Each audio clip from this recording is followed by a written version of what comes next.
I ahu mai Te Kura Kaupapa Māori o te Whānau Tahi i te kohanga reo o te Whānau Tahi. Nō reira, ko te kohanga reo te tuakana, ana ko te Kura Kaupapa te teina.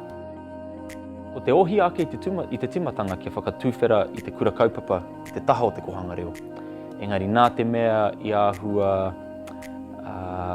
ki haere, i ki pai te kohanga reo, i whakatau a whaeronda kia whakatū i te Kura Kaupapa i roto i tōna kāreti. Ko te kaupapa matua, ko te aho matua, koina te tuapapa o te kura nei, koina te mea i arahi a tātou i ngā mahi katoa. E rua ngā tau i nei, kua whakahaere mātai tēnei mea, kua tapaina te reo te whānau, te ingoa, mo tēnei kaupapa. Ko te take i aro mātai ki te reo te whānau, nā te mea he ua kia tautoki a tātou tamariki me he mea kore reo i te kāinga. Ka hiahia mātai hoki ngā mātua kia tautoki a tātou tamariki. Ko taku mahi, ko tēnei mea te reo o te kāinga. E whakaako ana i ngā tamariki etahi rautaki reo kia whakawhanaki o rātou reo Māori, o rātou reo āwaha hoki. I tō mata akumanga, ka tākoro mātai ngā kimu i te tuatahi, kia whakahikaka, kia ati, ngā tamariki, kia oho aki te hinengaro me te tinana. Ko tētai kimu e pai ana kia rātou, ko tēnei kimu te ika. Ika kia kopi! Kāre kore. Ko te reo te mea matua ki a tātou i tēnei wā. Nā te mea, mehe mea he pai te reo ki te kāinga, he pai te reo ki te kura, ka kite te tipuranga i te pānui, i te tuhi i te reo whakaputa hoki. Ko etahi o a tātou rōpū, i konei, he mea etahi, he whakawhitu kōrero. Etahi, koina te take ka tākoro kēmu, nā te mea nā ngā kēmu, ka whakaputa kōrero. I te mahi au tērā.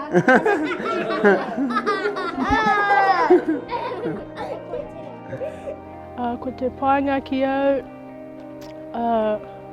kia āwhina i ngā tamariki pakupaku, kia whakawhanaki o rātou reo, kia kōrero i ngā wā katoa, aha ko te aha, reo Māori mā reo Pākehā, ngari ko te nui ngoti wā me reo Māori, whāke tērā.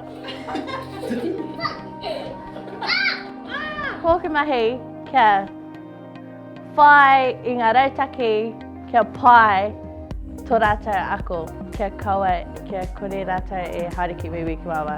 Nā kona kua tino piki ake o rātou pukinga me ngā mahi.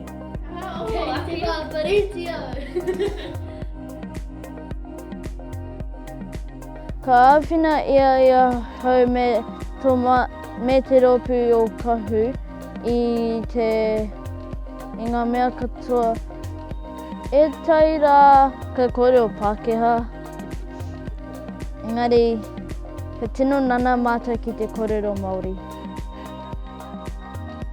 I hoko mātai i etahi momo apps kia whakapakari i te taha Reo Matatini.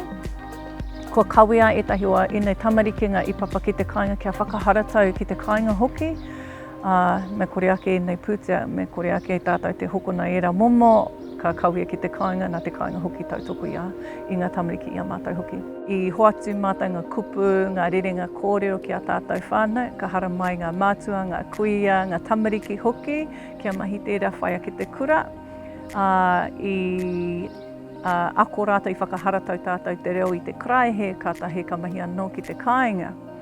I whakaro mātou kia whakahaere tērā momo āhutanga anō i tēnei tau, heoi nā COVID i panoni.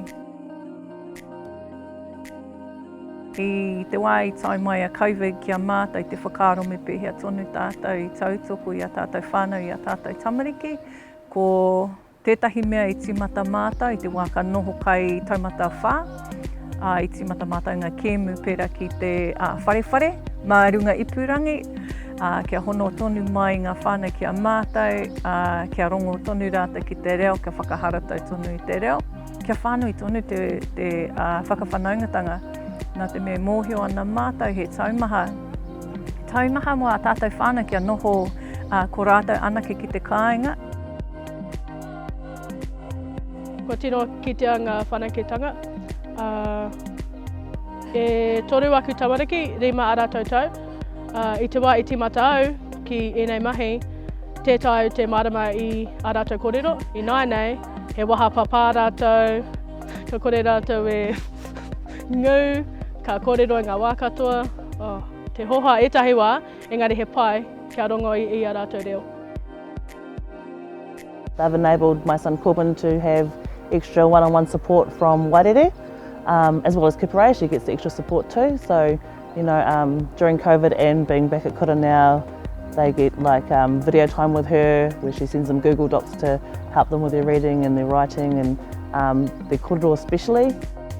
Nā ēnei kaimahi i āta mōhio rātou i ngā pūkenga o ngā tamariki nai nei. Nā tērā katae hoki rātou te tautoko i a rātou kei roto i te akomanga i ngā momo kaupapa o rite.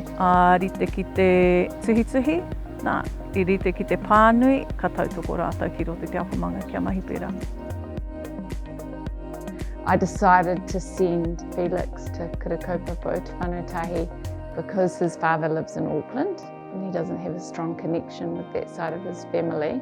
It fills my heart with joy just seeing him speak his language and grow i te ao Māori, mo Te Reo Māori. You know, I want us to be speaking it more at home basically. I want it to become a norm for us, both at home and I feel so proud when we're out and I speak Māori with them and heads turn and things. I love it. Ke te haere kua aho.